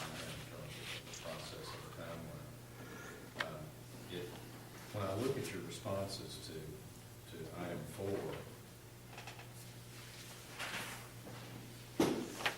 Which is page- At top of page 5, for example, it talks about the time versus concentration graphs for the 23 monitoring wells overall represent a relatively stable conditions. At one of the previous presentations that we had, we talked about the fact that, relatively stable in terms of concentration means that there's as much stuff coming in to the groundwater or the location of that monitoring well over time as there is leaving. So that doesn't necessarily, relatively stable in that sense, doesn't necessarily imply that that's a good thing. It says that there could be a continual flow of bad chemicals coming into the groundwater, keeping the concentration the same, even though some of it's flowing out. Yeah, there's no doubt that that is actually happening, yes. So, So the thought here so it is, says that the on-site groundwater has been well characterized and the monitoring network currently in place provides an appropriate level of protection. Is kind of hard to. basically what It's kind of I'm hard trying to to say is the boundary wells, the levels in those wells are not going up. If anything, their level concentrations are we're starting to see a drop. If the source was large and still adding to the groundwater in significant amounts, that front would continue to migrate off-site. And what I'm trying to say is, that is not the case. Not saying we're not still having contaminants entering the groundwater, but not at levels that we're seeing where it won't degrade fast enough before it leaves the site. So you said earlier that they were traveling 15 to 20 feet per year. Was some of those plumes were moving at that rate? There's, you got the saprolite, you got the fractured bedrock, and then you got weathered bedrock, and so, and they're moving differently in each zone, so, go ahead. Well, I just was following up on what Phil has highlighted, that having a constant concentration at well here does not mean that the plume is not moving further in this direction. So I believe what the CAG meant and that comment was that we had concern about the groundwater contamination moving past some of the wells where we say there's contamination. So are you? I'm not saying there's not contamination going by that, but again, going back to what our cleanup goals would be, they're not above what would require an action. Okay. So it's below basically the 2L standards. And what is the plan if you got a reading at a well that indicated it was above that standard? We had talked about it appeared that the EPA and the TRPs appear to have adopted a reactive approach to the possibility that contaminated groundwater will migrate off-site, awaiting an emergency in the form of off-site migration to intercede. The quickest would be to turn that monitoring well into an extraction. Okay. Put a pump down there and start pumping. And how long would that take to make that kind of switch? Weeks, get the piping in place and all that, Okay. run the wiring. Now, that'd be temporary because, monitoring wells are not made to be. Right, it'd be a stopgap measure, but it would be a reaction that could be done relatively quickly. And it would be at the point of the problem.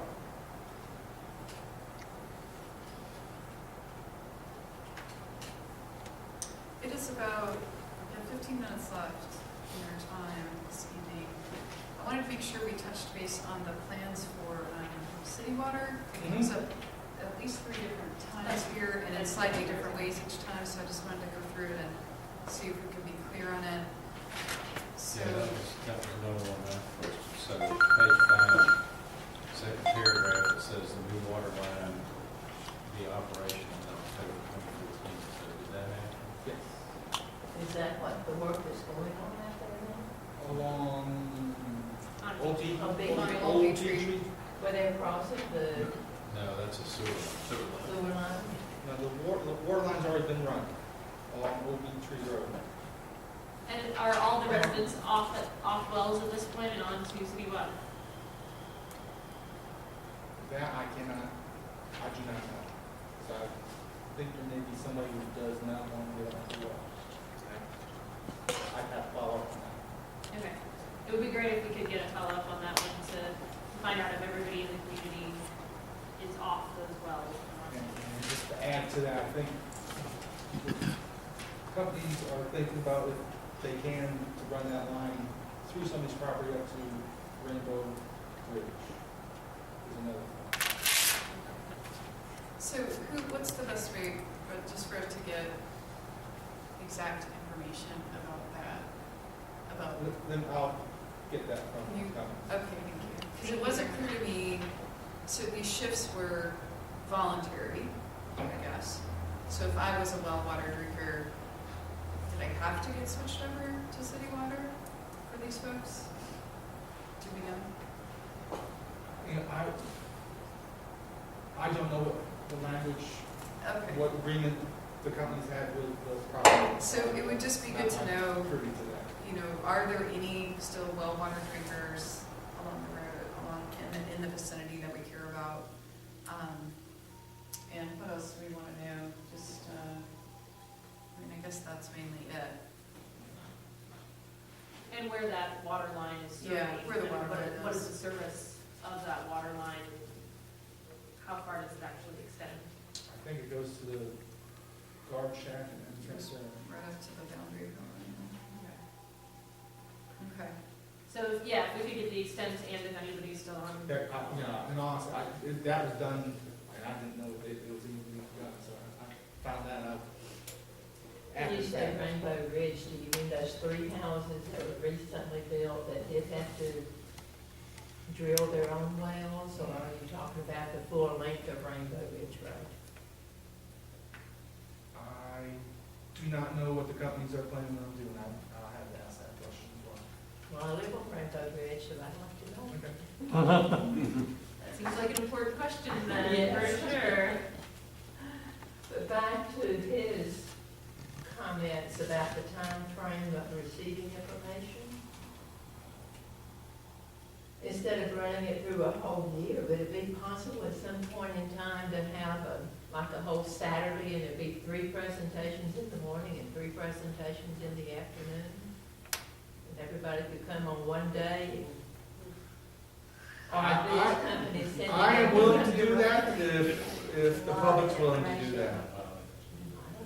I think Sounds like a long day. I think Bill's got it on the head. That might violate the Geneva Convention. What are you saying? You don't love this? I mean, we used to give Superfund 101 courses if there was enough interest in the public, with the public. We'd come on weekends and give a half-day course of Superfund. Is that Well, still a I mean, possibility? getting the results We from can these do that. companies Yeah. at various times. I'm sorry, ma'am. For these, you said there were several companies doing different kinds of studies. Will they be giving you their final report at different times through 2015? Yes. Well, really, there's only one, Geosyntec is really doing all the work. So there's one company doing all the work. But yes, they'll be submitting reports, basically it's almost every other month. So it would be December then before you possibly have all the information. Yes, and that will, all those reports will accumulate, that's the right term, in the feasibility. study. Culminate. But culminate, thank you, that's the right term. But my thought is, instead of me trying to present all the supporting information in part of the proposed plan presentation, was to try to divvy up in little pieces, make it a little, and then, allow the public time to digest that little part. If they have questions, then they will be a little more savvy at the next presentation. In other words, you could use the reports and update to the group with the reports, could you not? The I report, will be sharing the reports. yeah, just you pass those on, and then that'll let you know what you want to ask questions on right at that point. If you have folks in the public who will actually read those reports. Yeah, they are not an easy read. Hey, I had another question. On page 2, monitored natural attenuation is mentioned as potentially part of the remedy. And you just mentioned it again, so in terms of running a study on it.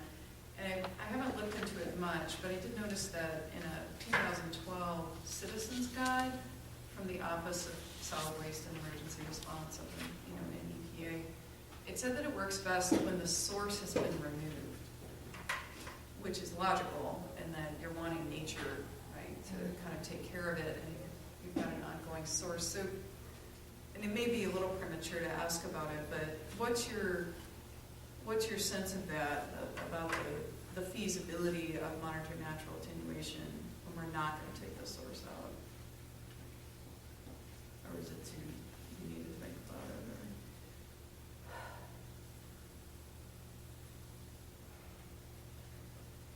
I know it's going to be a component of the remedies being developed, that will be developed for the feasibility study. Mm-hmm. The success of M&A, monitored natural attenuation, will be really based on if they can reduce the mass flux. Which would be through the bioremediation mainly? Or what other mechanisms are being Through considered? bioremediation, yes. Maybe in conjunction with the vertical wall, or is it felt like the vertical wall is just not going to fly with the bedrock and all? What I foresee being a option or alternative is the vertical barrier wall with, what's the term I want? Diverting the groundwater above, around so it'll be two components.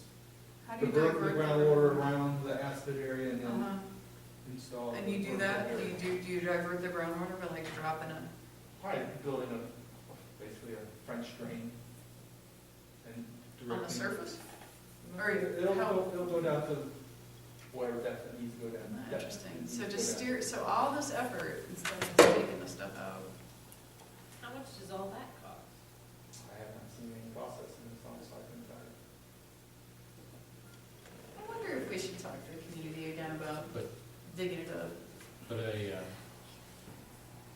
slurry wall, even if it was only partly effective,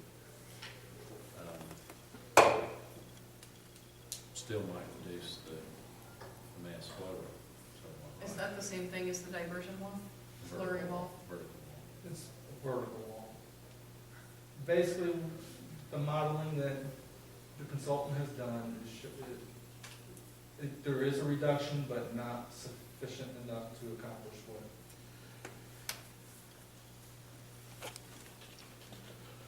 would be beneficial. Doesn't reduce it enough. So I know we're gonna run out of time soon, John. I guess just my personal comments, there's still a couple of hard spots that I'm really having difficulty with. You know, one is reflected in your comments, and I think what the PRPs are doing, are still a lot of assumptions that this is all gonna work out okay because we're gonna be able to reduce the mass flow rate and remediate the existing plumes, and then we're not gonna have any issues with migration off of the plumes off-site at concentrations that exceed your thresholds. And those we still seem to be at the point where those are a lot of that's assumptions as opposed to anything that's proven right now. Correct. And, At least for us, I mean, they're seeing the data a lot more earlier than I am, so you're yeah, right. so, and the other, the other issue is you basically said no to doing any more sampling, yet, yet we have at least one issue where you do happen to have a sampling point, you have a toxic substance that we don't understand the source for, and it doesn't match where where the previous work done by the PRPs would have said, here's the substances that you should expect to show up based on where we know that there are sources, and the work activities or manufacturing activities that went on in those areas, disposal was done in those areas. So, so there's at least one significant inconsistency that you're picking up, and you're not picking it up because we went out and explored and looked for chemicals. You're picking it up because there happened to be a monitoring well in that location, and the testing shows up a chemical you're not expecting. So it just leaves me struggling with how do we justify that there's not a need to go look at other places, whether it's through a random sampling approach, whether it's through some other mechanism, some other methodology, to ensure that there aren't other chemicals out there that were disposed of in ways that weren't picked up by the site walk-arounds and the historical studies of the PRPs. I just don't understand how you reconcile the fact that you're seeing things show up that you weren't expecting, but yet you're still relying substantially on the previous work by the PRPs and saying that was effective in telling you where all the bad stuff was. Mhm. It just seems inconsistent. I'm struggling. And on the work that was done, and I don't remember what the consultant was, but, with historical photos and all that, I think they laid a very strong framework for not, where there's no need to sample because there's no activities in those areas. Yeah, and I probably wouldn't argue, if I'd been doing that work back at that time, I might have done what they did. And I probably wouldn't argue with it if you fast forwarded to 2014 and everything since then had played out to be consistent with the conclusions that were drawn based on that work, the historical studies and aerial photographs and all that. If everything after that had sort of played out consistent with the conclusions of that study, I might not argue with it too much, but it seems like we have at least a few data points that are not consistent with that.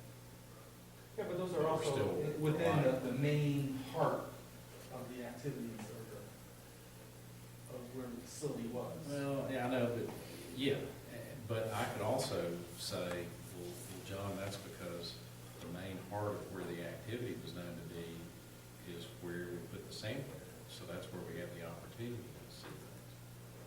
Where we didn't put sampling points, we don't have the opportunity to see data that's inconsistent with the previous historical stuff. But if you look at the terrain, you look at the size of the trees, you know nothing happened in those areas. It does not make sense. You may know that, I don't know that. We've been surprised before by things that did not make sense in the scientific community, learning this. Well, it's 8:29, I've got your point makes sense, it's in the record, and what you're saying.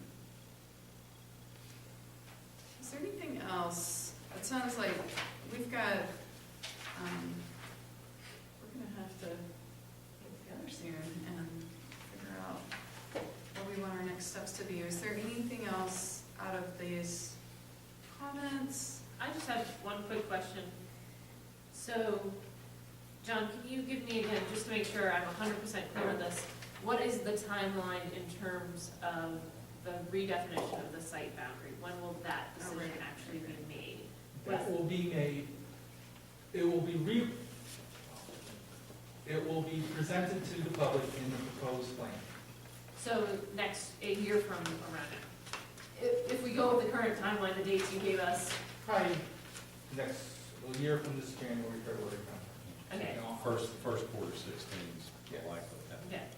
And then, is it correct that you had said there will be 30 days for the public to respond to everything that you release in that plan?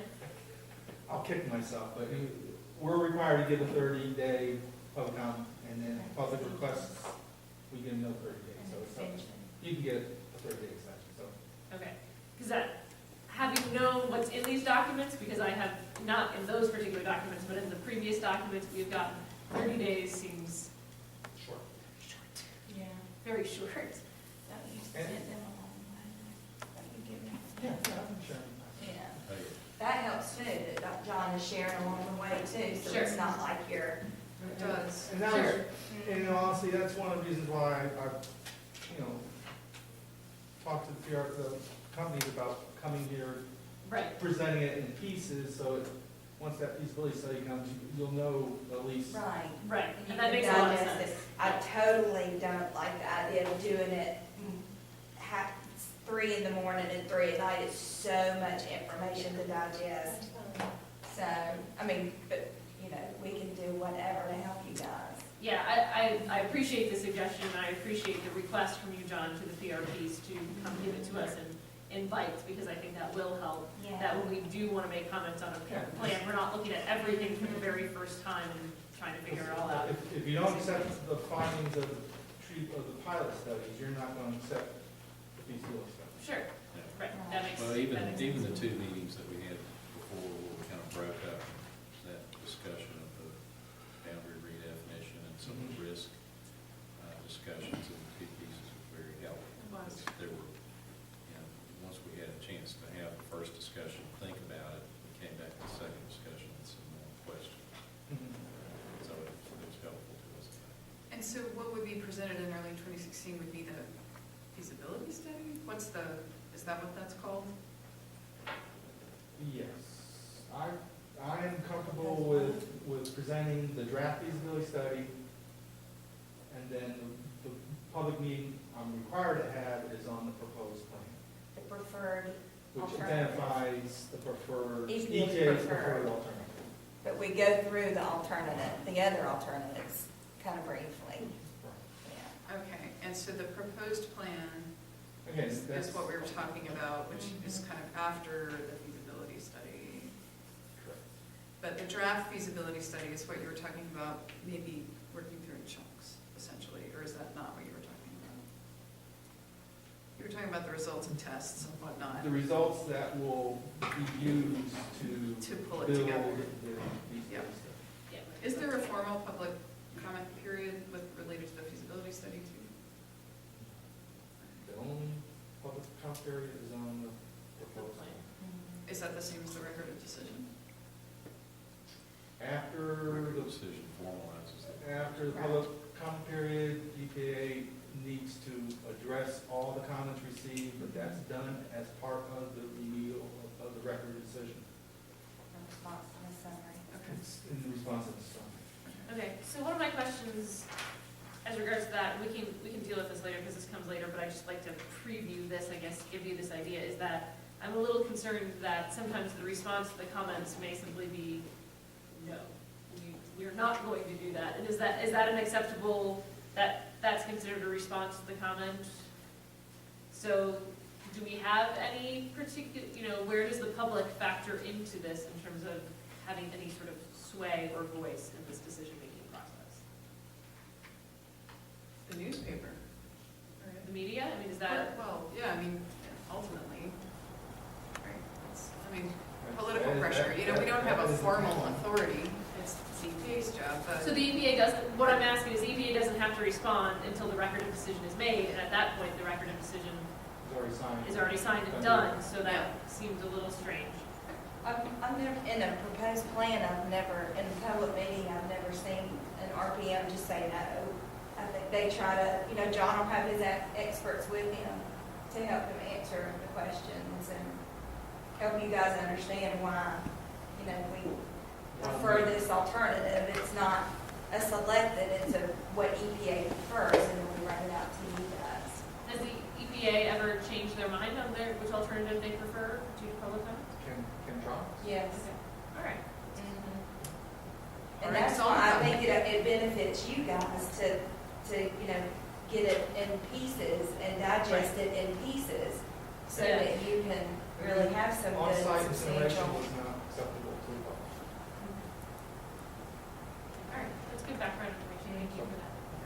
And the other suggestion, John may shoot me for this, but if you know up front, if you know that you're going to ask for an extension, I would just make that very clear and let's just start off because it saves money and time. We're going to ask for an extension. We're going to ask for an extension. Let's just say that right now. I am very confident in that. We are going to ask for more than 30 days. So if you want to just go right that now, Because what if I need to put that in a letter or something, I can do that right because now. what I have to Put do- it in the notes. Okay, What I have to do is run a public notice sure. announcing the comment period and all that, and it would just save money. Because when we grant another extension, then I have to run another notice announcing that it's been extended. I mean, we just did that for a proposed plan. We went ahead and ran it 60 days because we knew. Yeah, right. that Well, consider it, yes, we will request that. We'll Thank you. put 60 days out there. Yeah, and it helps when, you know, your targets and stuff like that, just to know that it's gonna be 60 days. Okay, well, No problem. that's good. We can, I like that. Yes. We're happy to give you that advance notice. Yes. You got it, yes? It just makes it easier. You got it, yes. Yes. Thank you. Yay. All right, well, thank you. You've been, I know Amy is always our timekeeper, and I appreciate that. So it is 8:36, so we should let these wonderful people who came all this way to talk to us go. And thank you very much for being here. We do really appreciate you coming out here and helping us understand You're welcome. these. So we appreciate it. John, Yeah. I think you heard what he said. If the source, if you know where the source is at, that's what you would do. They've known where that source is at on CTS damn day. Yeah, they have. Under the friggin' building. Yeah. Now, you and I may be political opposites. I don't give a shit what that city state is. But I'm the man who gave the information to take and bury where EPA said it's imminent danger. If you need any help on that, I can give It's CTS? Yes. Yeah, I can give you the shit. Okay, thanks. Yeah, I appreciate that. It's a cover-up job. Yeah, it's, that, you know, and I don't want this to turn into that. So. Well, it's, see, that's why I'm here, because you Yeah. hear what he's saying. The solution here is bioremediation to bacteria. I gave it to Mark Meadows. I gave it to Working in hazardous McHenry. waste. I gave it to Wanda Green.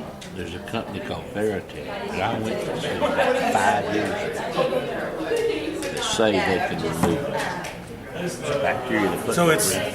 yeah. And to hear him talk about it, it sounds like it's an unproven technology.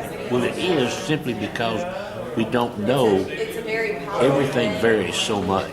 It's just like And you don't know exactly what the chemical mix It's is. just like your cow pasture. This pasture is different from that pasture. Yeah, yeah, So that's what you're facing. yeah. But you got to let the bugs grow to it, and that's why they're doing these feasibility studies. But we need to know what. Well, that's really fascinating. But we need to know what that study is while it's being done. Yeah, well, it sounds like we're going to find out. Yeah, that's what we got to find out. Yeah.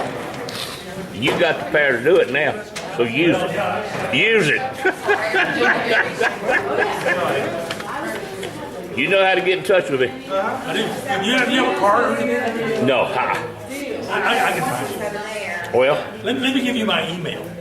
matter of fact, I got your phone number in my phone. I think. Email works better for me. I'm pretty good on the phone. But you I'm getting sort of bombarded. Oh, God. And I keep up with my emails, so that was right on your. Right on the pad right there, yeah. This is my personal one. I haven't got a legislative one yet. Oh, you won't get that till the end of the road. Or if John sent me something that tells us. Have you got your office yet? Not yet, not yet. Then going down there tomorrow. Covers the process, help people understand. You know, is the main reason why we do So it. that's the one I keep up with the best. I was down in Raleigh back when that carpet tore all the pieces, you know, in the place they built. Oh, yeah. I called, Sure, go ahead. that was easy, I called these guys. Exactly, yeah. Right, Well, when I went down there, they had it all covered up. They're still working on it. We met in the Senate. I'm better if they had duct tape on it. That would be very embarrassing. The joys of having Right, and there is, I'm not sure what's on the website or not, How did that happen? the snake is the process that starts from discovery to deletion, and that's basically what Supervisor 101 talks Just really look at like this. is, the in-between discovery. It would be great if you could send us have a community or use adaptive community in this. Okay, I will see, I will definitely see what I They may have made a mistake. can find as far as the I brief know stuff. for a fact. So right, you could say like how many. That would be a great idea. And what would be the best thing to do if we could work around it? Yeah, if there was enough community interest. They had to decide what bedroom they were. Yes. They're And we very should do fortunate. it in Acton if you didn't get them. And the fact that they can move back and forth. Well, it can move, it cannot move. I do, yes, ma'am.